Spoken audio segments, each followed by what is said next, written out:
A través de muchas de las generaciones de placas base, vemos cómo es común encontrarnos con productos que se sitúan en la categoría de gamas de entrada, pero que estarían equipadas con chips de gama alta. Ante esta situación, no siempre se obtiene la representación más óptima, ya que estas placas tienden a mantener características propias de los chips de gama media en el segmento de la gama alta. Sin embargo, se basan en enfoques que buscan reducir los costos de manera significativa. Esta estrategia puede llevar a la eliminación de ciertas funciones, como la disipación de unidades o mejoras generales, e inclusive podría resultar en una calidad inferior de parte de sus URMs. Y todo ello hace que estos productos de gama de entrada generen bastantes dudas ante su elección. Y de la mano, precisamente nos encontraremos con una alternativa como X670E PG Lite, a través de la cual estaremos analizando cada una de las características suministradas por este modelo, así como aquellas ventajas y desventajas que desprendería esta, para descubrir así qué tan buena opción sería la misma para una construcción.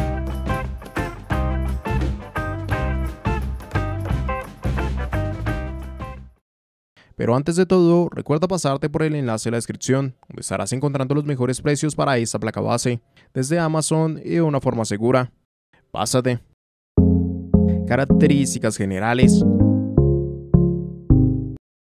Y es que empezando con ese apartado de características, aquí como sería evidente, nos encontraremos con una placa bajo el chipset X670E y el socket AM5, que nos estaría dando con ello soporta procesadores dentro de Ryzen 7000, además de una compatibilidad para próximas generaciones, y para lo cual en la descripción estarás encontrando un enlace constantemente actualizado con cada uno de los procesadores compatibles. Ya para el lado de su memoria RAM, nos encontraremos que sería necesario poseer memorias de tipo DDR5 con un máximo de 192 GB, por lo cual se debe disponer de un máximo por módulo de 48 GB. En relación con sus frecuencias y por el chipset implementado, se limitarían las mismas hacia los 4800 MT sin ningún tipo de modificaciones, y ya si habilitamos sus perfiles ESPO o realizamos modificaciones manuales en overclock, podemos alcanzar hasta 7200 MT. Si es que nos situamos en su almacenamiento, en este caso contaríamos con 4 puertos SATA de 6 GB por segundo, que pueden ser configurados en modo RAID 0, 1 y 10. Adicional a esto encontraremos 4 M.2, a partir de los cuales tendremos distintas configuraciones. Para el primer M.2 tendríamos soporte en PCI Express 5.0, para la segunda conexión tendríamos soporte desde PCI Express 3.0 así como SATA, y finalmente el tercero y cuarto M.2 tendrían soporte en PCI Express 4.0. Desde el lado de sus formatos, para las 3 primeras conexiones tendríamos compatibilidad con tarjetas de formato desde el 2280, y tan solo la cuarta conexión dentro de estas tendría compatibilidad para tarjetas de formato desde el 2260 hasta el 2280. Cuanto a sus puertos de expansión, se nos van a presentar 3 PCI Express con formato X16. Principal dentro de estos sería el único que correría sobre esas 16 líneas disponibles, así como mantendría soporte en PCI Express 5.0. Para las otras 2 conexiones restantes, veremos que se nos da soporte en PCI Express 4.0 y correrían por 4 y por 1 consecutivamente. Adicional a ello, veríamos un PCI Express X1 4.0. Cada una de estas características se verían acompañadas junto al códec de audio ALC897, y ya dentro de esas conexiones internas y fuera de un carácter común para el funcionamiento propio del sistema, podemos encontrar una conexión de tipo ERGB, 3 conexiones de tipo ARGB, una conexión para bombas de agua, 4 conexiones para ventiladores externos, un encabezado para tarjetas en Thunderbolt, 2 USBs 2.0, 2 USBs 3.2 de primera generación, y adicional a ello encontraríamos un encabezado para USB 3.2 de segunda generación por 2, así como también para el lado de las conexiones externas se nos presentarían un HDMI, un DisplayPort, un USB 3.2 de segunda generación por 2 tipo C, un USB 3.2 de segunda generación tipo A, 6 USBs 3.2 de primera generación tipo A, 4 USBs 2.0, una conexión opción RJ45 de 2,5 GB, 3 conectores de tipo jack, y adicional a ello encontraríamos la utilidad de BIOS Flatbed Button. Ya por último nos encontraremos con un URM que va a contar con un total de 16 fases de alimentación, siendo en este caso una placa de formato de tipo ATX, con la cual obtenemos un modelo que básicamente se establece como una de las mejores gamas de entrada en X670. De esta manera no solo se queda con el salto correspondiente en ser una versión E y contar con 2 conexiones en PCI Express 5.0, sino que también veremos un modelo que va a ser de las opciones más económicas en dar el paso sobre un cuarto M.2, y aquello hacen a la misma una excelente opción, aún más teniendo en cuenta que por algunas disminuciones en sus añadidos conseguiría también sumar un mejor costo que aquellas alternativas cercanas a su gama. Eso sí, se vuelve completamente dependiente de ese mismo costo como para ser una buena alternativa. Y por lo cual, si esta opción no te llega a convencer por las características o precio planteado para la misma, en la descripción vas a encontrar un enlace con más posibilidades en placas base que se van a ajustar mejor a lo que tengas en mente. Entrega de energía. Teniendo en cuenta la gama de una placa como estas, lo cierto es que tampoco nos podemos esperar un VRM muy robusto, o por lo menos que se adapte a condiciones como C. Lo mismo no quiere decir que sea malo, pero sí que se ubicaría entre una gama media. De esa manera se parte con un total de 16 fases de alimentación, entre lo que serían 14 para su V-Core más 2 para su SUC. Desde la gestión de cada una de esas fases, veremos al controlador central de Monolithic Power MP2857. El cual tendría soporte para operar de forma directa con hasta 12 fases de alimentación. Es ante lo mismo que para dar gestión al total de fases que se describen, se optaría por un diseño Tenmid, permitiendo así que una única señal pueda ser gestionada por 2 o más etapas en la misma potencia. De esta manera, en realidad el controlador funcionaría en un modo de 7+2 para dar gestión al total de fases que se describen. Ya de parte de sus MOSFET, también tendríamos piezas de Monolithic, con las MP86992, contando así con una capacidad hasta 70 A y Smart Power Stage, y dejando con ello un manejo en teoría por parte de sus V-Core de hasta 980 A.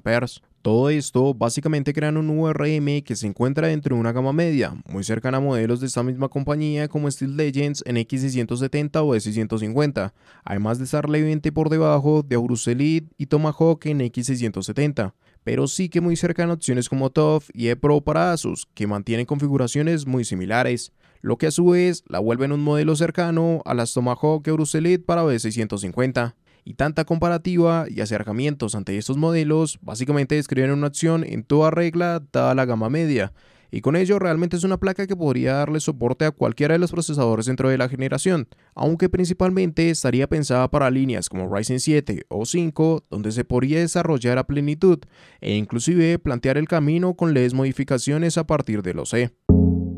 ¿Qué ventajas tendría esta placa base?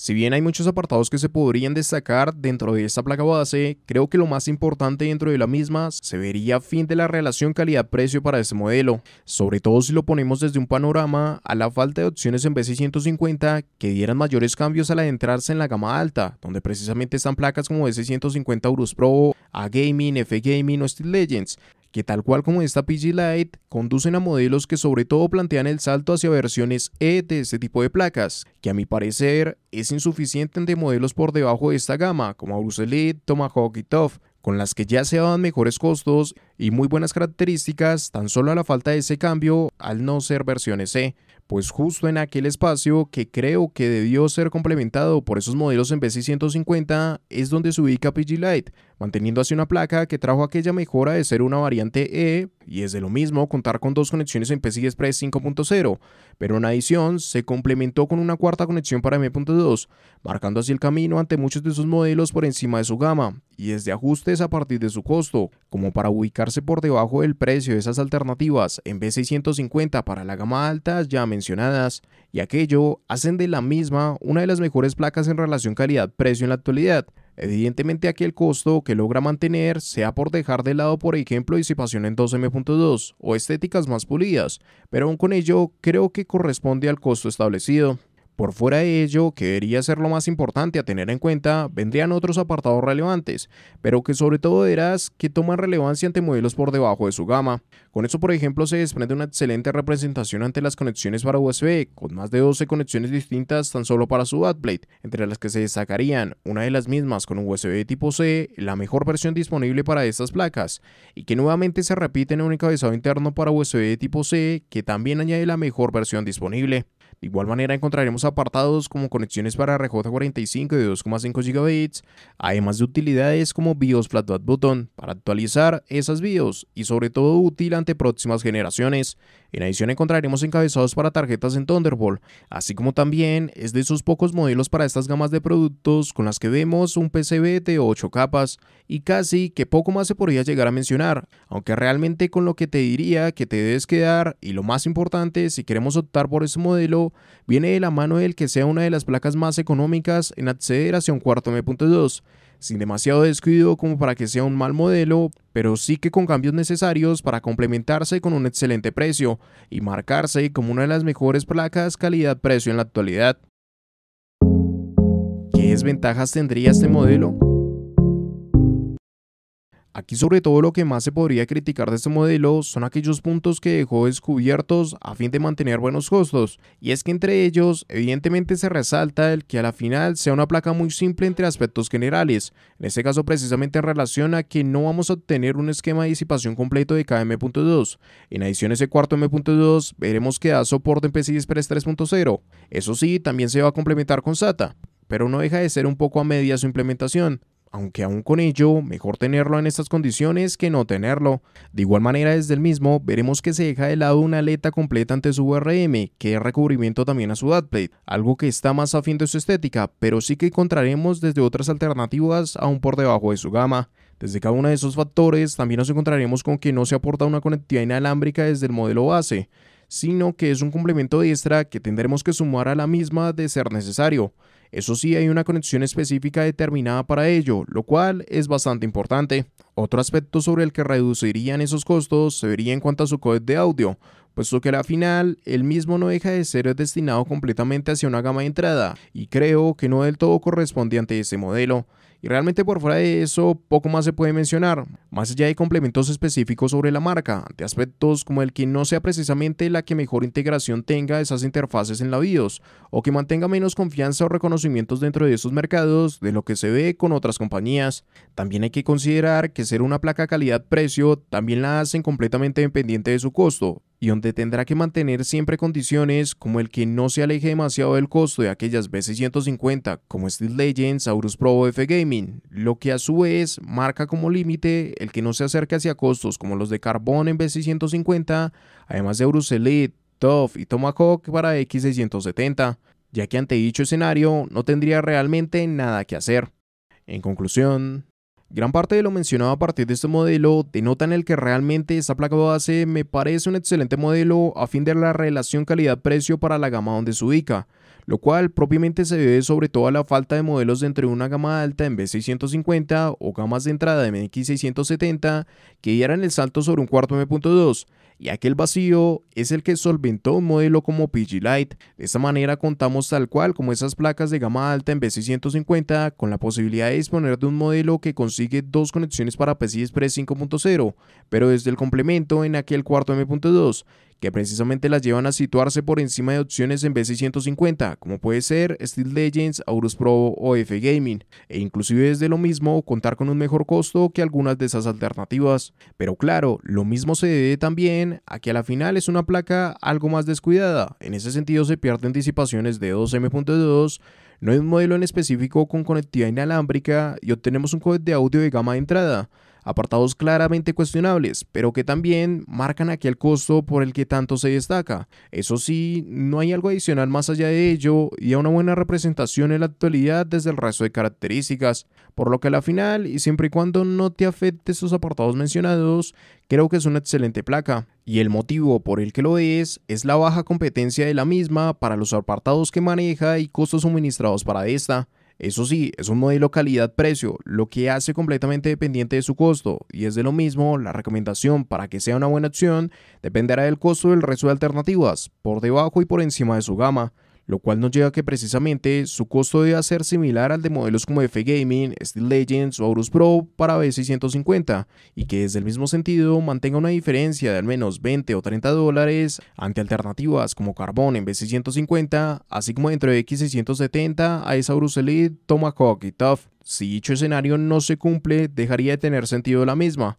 pero lo cierto es que habitualmente no llega a ser así, por lo que por lo menos a día de hoy es una de las placas que mejor relación calidad-precio sostiene. Y recuerda pasarte por el enlace de la descripción, donde estarás encontrando los mejores precios para esta placa base, desde Amazon y de una forma segura. Pásate.